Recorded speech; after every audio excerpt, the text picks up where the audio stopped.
becoming softer because everything's becoming less.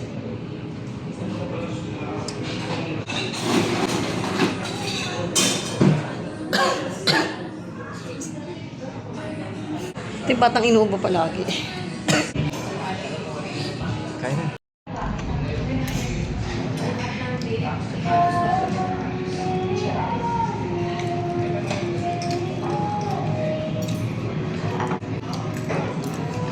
Dip it on that sauce, the one with Kyle sleeping on.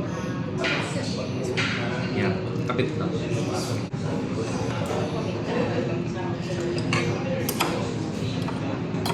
Good? Good? Nakasubo na binigyan mo eh.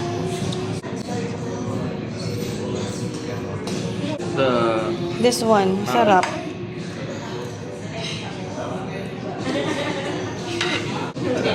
I need to bitch you that and it's gonna be like Go. Yeah. But it's good.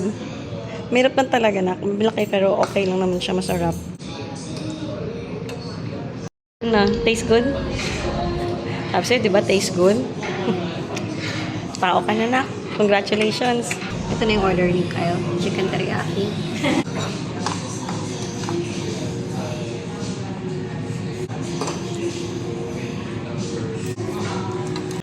Good morning guys! Ngayon na lang ulit nakapag-vlog. Ang tagal ding napahinga sa vlogging. More than 1 week kaming nagstay sa bahay namin sa Mandaluyong. And ngayon lang nakabalik dito sa bahay ulit. Kaya ito ang hinaharap ko ngayon. Puno yan guys ng laundry. And kagabi, pagbalik dito, nasalang ko na yung first load ng laundry, yung mga beddings namin, yung sa Mandaluyong dinala ko para malaban dito. And ito, nagsusort na ako ng mga damit. Nakasalang na rin yung first load ng laundry. May sinalang na akong first load ng mga dark colored clothes. Hindi ko alam kung ilang loads ng laundry ang kailangan kong tapusin sa ngayon. Pero definitely, mga ilang araw ako kailangan maglaba para maubos yung laundry namin. And ito ang itsura ng bahay guys. Pag-uwi naman kahapon, nakapagligpit-ligpit na rin kami. Today, ang agenda ko talaga makakapaglaba and malinisan siguro yung mga fan at saka yung filter ng aircon. Numpisa ko nang linisin yung filter ng aircon pa lang namin. Yung mga bata, tulog pa eh. Kaya hindi ko pa nalilinis yung kanila. And check ko rin kung kailangang idas tong mga black shelves. Baka maalikabok na rin to. Dito, alam ko, kakalinis ko pa lang naman. Pero check ko na rin kasi more than a week kami nasa Mandaluyong, guys. Doon kami nagstay para sa vacation ng mga bata.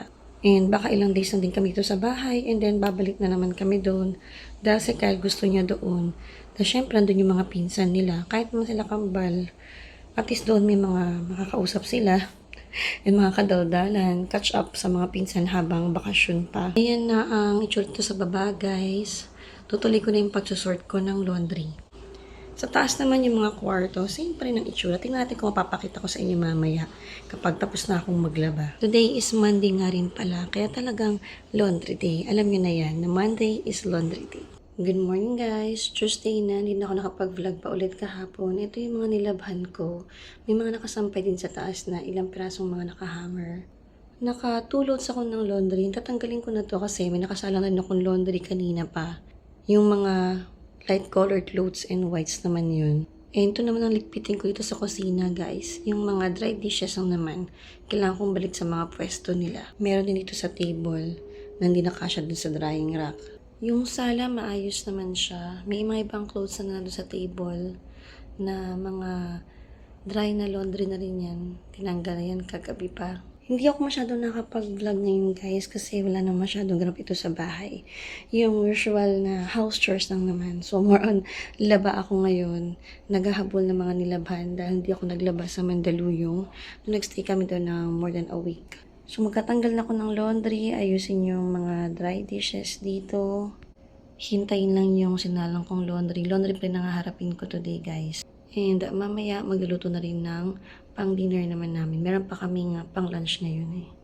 Dahil bigay na ng kids, medyo chill na sa bahay ngayon. Pwede na late magising. Si daddy walang baon today kasi may seminar daw siya. Pero kahapon, pinabaonan ko yun si daddy. Nag-ready ako ng baon niya, pero today daw hindi kailangan. Tsaka tomorrow.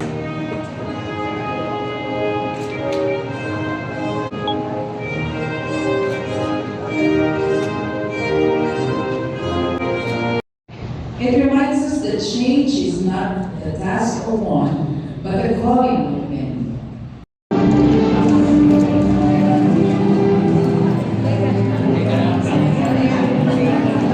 1, 2, 3. Invoke. Wait, isa pa. Wait, my hair.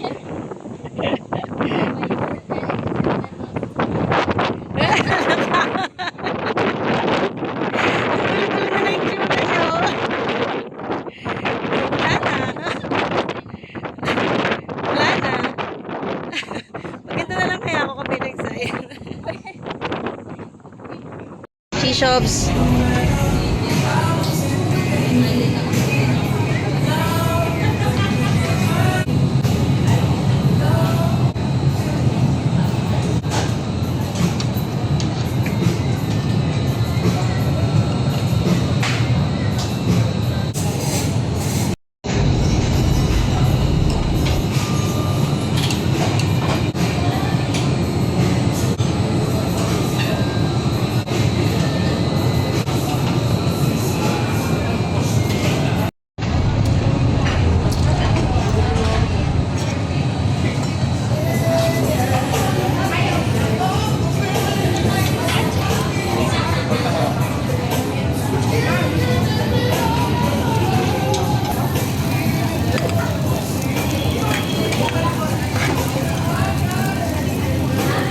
Ano para siyang laman? Kuha na lang. Tayo. Sarap niyan, no?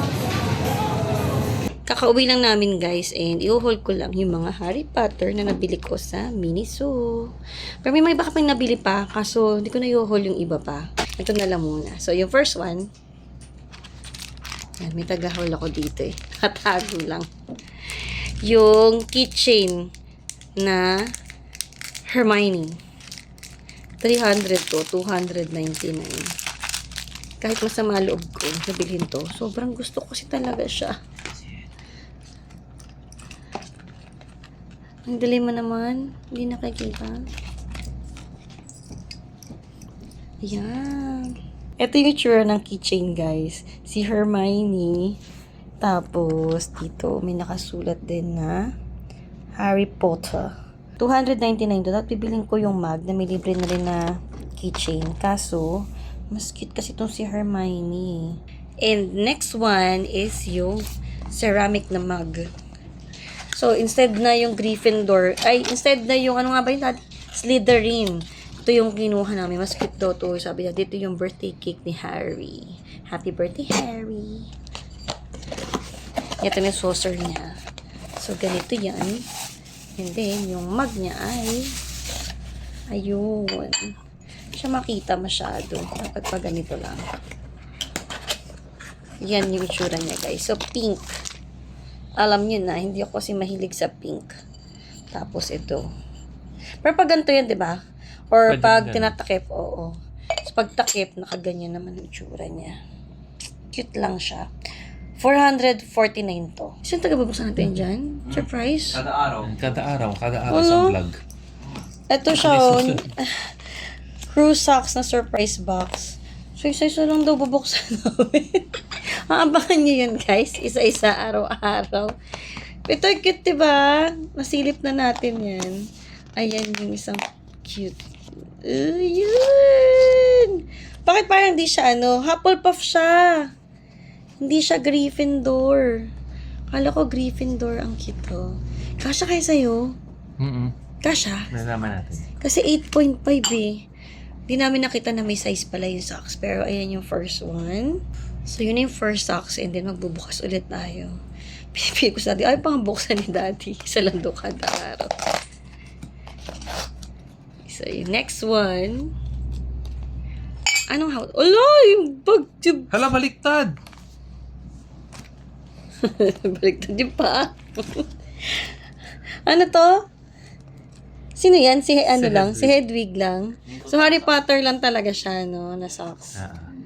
Tapos, next one. Slytherin. Kita ko ng Slytherin. Cute. Hala, baliktad ulit! Ang cute ng Slytherin. Ano next? To Gryffindor. Cute. Festive naman ng Gryffindor. Ang ganda ng Gryffindor. Hindi, Harry Potter siya kasi Ay! may snake eh. Ay, oo nga, no. Harry Potter lang. Hindi siya Gryffindor. Pero, parang Gryffindor din yung color. Harry Potter Ito lang. si dalawang Gryffindor. Ah. Ito ang Gryffindor. Oh. Ba't parang kulang ng isang house? Ay, yung isang house na nga. Ay, ang cute ng Gryffindor. May pag ganun-ganun pa. Parang pang babae. Guys, kidadi nga pala tong saksa. Kasi, mas magagamit niya yan sa office kaysa sa akin. Kasya naman sa kanya. Natakot kami kasi may size pala siya. Akala hindi ko kasya. Tapos, yun na. Last house. Ravenclaw. Parang cool. Hufflepuff, tama. Tama. Oo. So, dalawang Apat, ano. oo. Pagtabihin mo, yan. Yung mga house.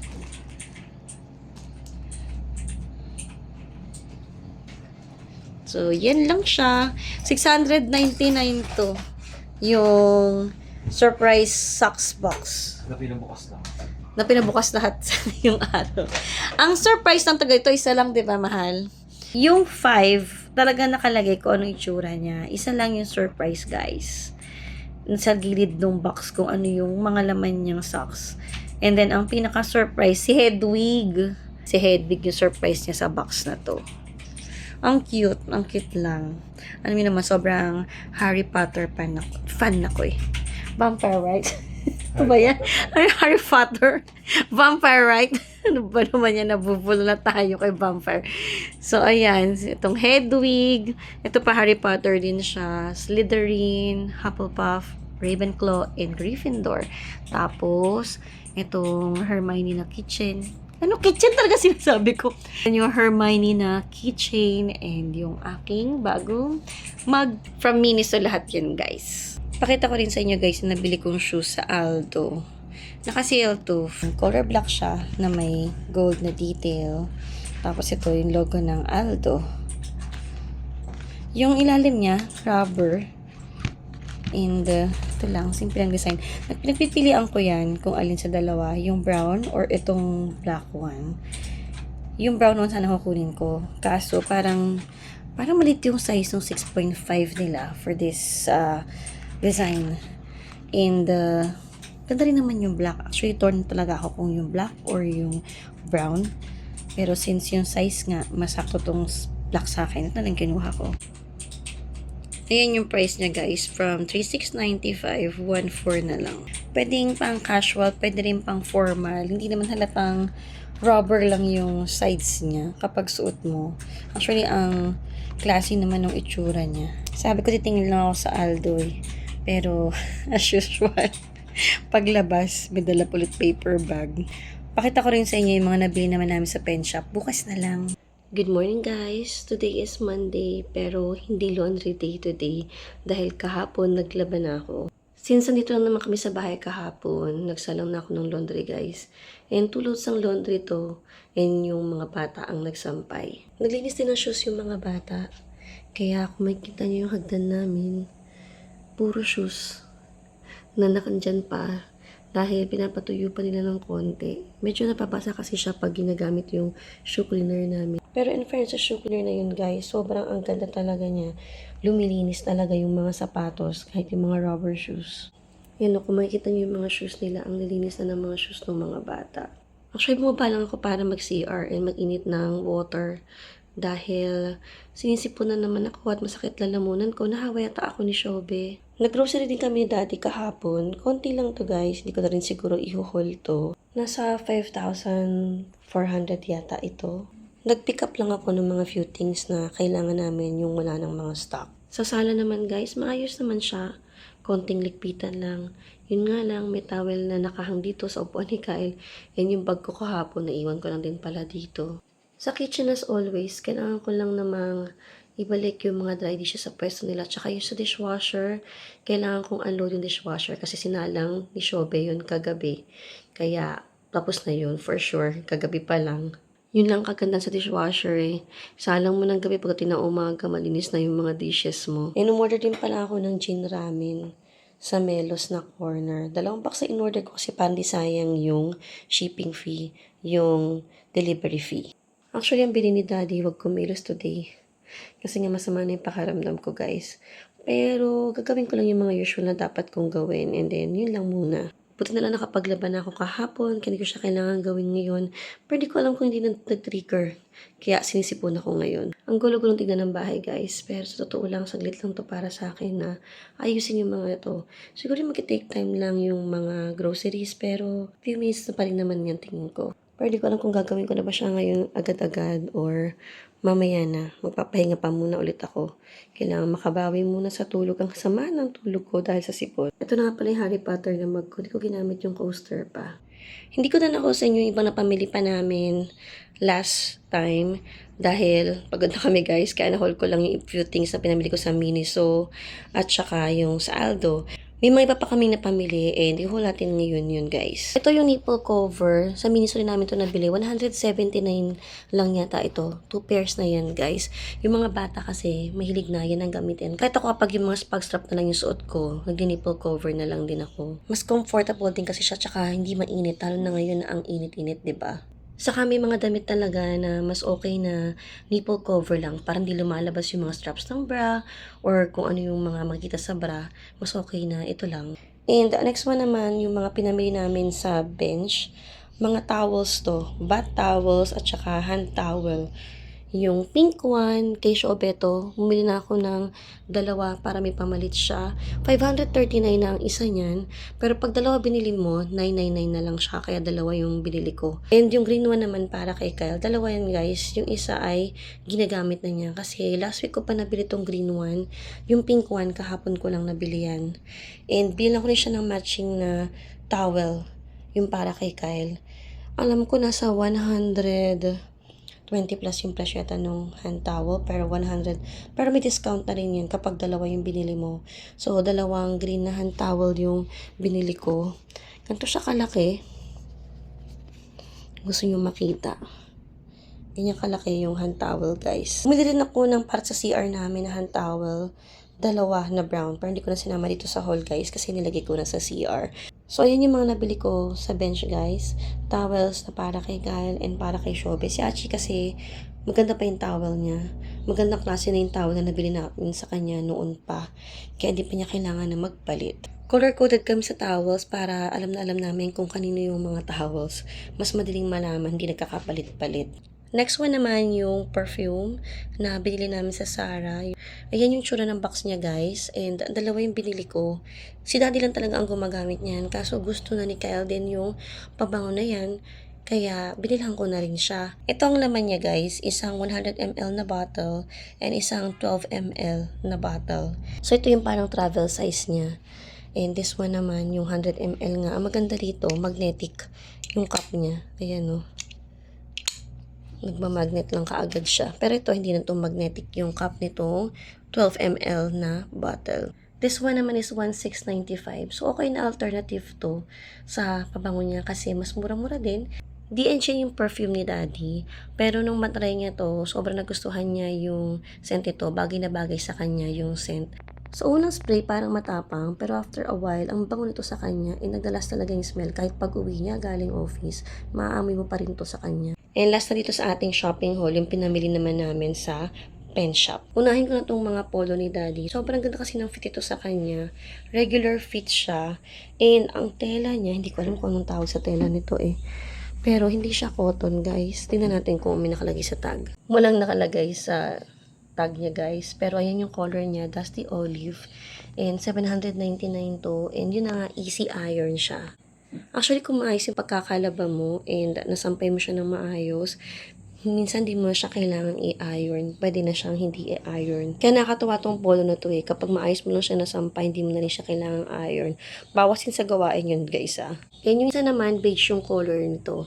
4 na yung ganito ni Daddy. So, itong beige, itong dusty olive, parang green nga siya. May black siya, and then may dark blue. And last but not least, itong bull cap naman. Si Shobe ang nagpabili nito. Kasi pag sa school, minsan pag may mga activity siya, kailangan nila ng bulkap kasi mainit dun sa school ground. Or maporma talaga yung batang yun, fashionista yun, kaya gusto niya nitong bulkap. This one is 429, sobrang simple lang niya. May malit na logo lang ng pen shop, yun lang yung gusto niya. Napaka-simple lang nung itsura. And itong mga napamili namin sa pen shop, guys, ang total ito 2,000 pero naging 1,700 na lang yung binayaran ko dahil meron akong 15% off na voucher kasi ginamit ko yung pen shop app nila. Sa store ko to binili ha, pero papakita nyo yung pen shop app tapos i-claim nyo yung voucher. And then yun nga, naka 15% off ako. Pero ewan ko lang ngayon kung meron pa yun. Pero sabi nila, monthly iba-iba naman daw yung mga promo. So nakakatuwa kasi naka 300 ako na savings. Halos parang na-free ko na yung bulkap, 129 na lang yung dinagdag ko. And ito naman sa Zara, ganitong bottle, 1,695 din talaga siya. Kaso nakita namin ni Daddy online na may ganitong klaseng packaging na merong kasamang 12 ml. Hindi naka-display yan guys doon. Nung pumunta kami, nagtanong lang ako. Sayang din ha, laking bagay nung 12 ml na free. Hindi naman siya actually nakalagay na free. Pero yun nga, kasama sa packaging niya na 1,695 pa rin, pero may kasama nitong 12 ml na travel size. And sa bench naman, mas okay na buy twos yung bilhin nyo nga ng mga towels kasi may discount sila kapag dalawa yung bibilhin ninyo. So ito na guys yung mga na-shopping namin this week. And hindi ko nasama pa yung iba pa na pinamili nila. Alam ko may mga brush pa na pinamili mga bata, hindi ko na nasama dito sa haul natin. Actually, naghahanap din ako ng perfume sana sa Zara. May gusto akong perfume doon. Tinry ko siya. Kaso talagang hindi ko alam kung makakayanan ko yung amoy. Masyado akong sensitive sa smell, guys. And yung pabango ko ngayon, yung Moschino na Fanny.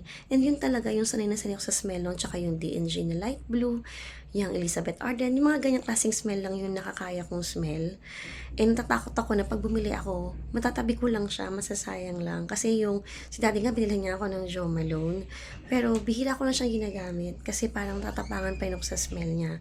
So ngayon kasi paubos na yung pabango ko, kaya naghanap ako ng ibang perfume sana na ipapalit. Pero tingin ko babalik ako sa perfume ko ulit. Or parang gusto ko rin itry yung Clinique Happy Hearts. Mababangon ako doon pero I'm not sure kung talagang kakayanin ko rin yung smell niya. Mabango sila yung mga pabangong yun, kaya pabango, diba, no? Pero hindi siya siguro bagay lang sa akin. And acidic ako, kaya din, nag-iiba yung smell sa akin. And plus, mabilis yung allergies ko sa mga perfume. Simula talaga ng mga anak ko, guys, yung allergies ko sa perfume, naging grabe. Dati, kahit yung mga sweet smelling na pabango, okay na okay sa akin, yan yung mga gusto kong amoy.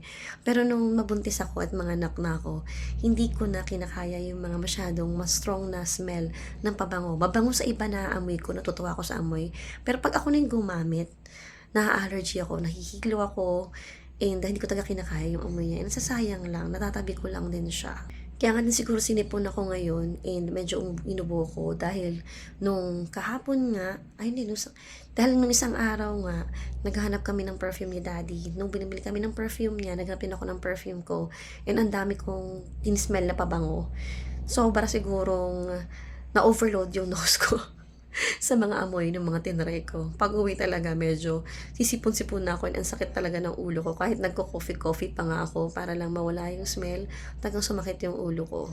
Since nandito na rin tayo sa room guys, pakita ko na rin sa inyo yung master bedroom. By end of the month, plan ko na magpalit ng color scheme dito guys. June 2 na today and by June 30, yun nga, plan ko na magpalit ng color scheme dito para maiba naman yung vibes ng room. Actually, dati nga, every month ko magpalit ako ng mga color scheme sa room. Pero ngayon, sinusubukan ko na every 3 months na lang.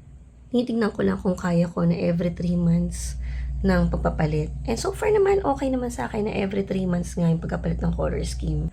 Pero hindi every 3 months ang pagdalaba guys Hindi ganun.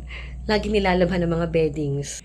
So far kasi ngayon sa color scheme na to, hindi ako masyadong nagsasawa kaya okay lang sa akin na tumatagal siya ng 3 months bago ako magpapalit ulit. Pero ngayon pa lang pinag-iisipan ko na kung ano yung papalit ko na color scheme. And na-excite na rin ako.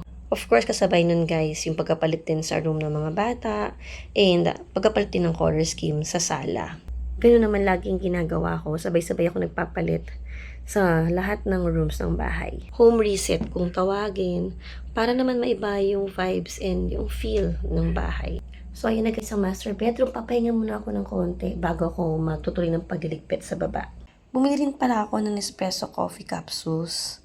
Puro decaf lang to guys, mga decaffeinato. 3 lang naman yung variants ng espresso na decaffeinato. Yung ristretto, arpeggio, at saka yung voluto. Ang binili ko lang ngayon yung ristretto, yung itong black, and yung purple naman yun yung arpeggio.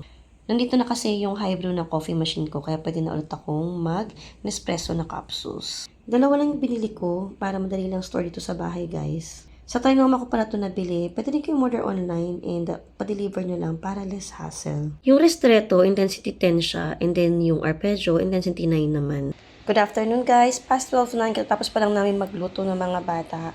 And curry katsu yung ginawa namin. So, yung katsu, store-bought lang yan, yung CDO na brand. And yung curry, kung paano ako nagluluto ng curry, guys, yun lang din yung ginawa ko without the meat lang. So, ito yung pagkain namin. Ito yung curry na ginawa ko. Marami siyang potatoes and carrots and syempre onion and garlic. Kagabi, nagawa rin ako ng chicken curry and sobrang gusto nila. Kaya ngayon, since wala ng chicken na nakato, ito na lang katsu yung ginamit ko. That's it, guys!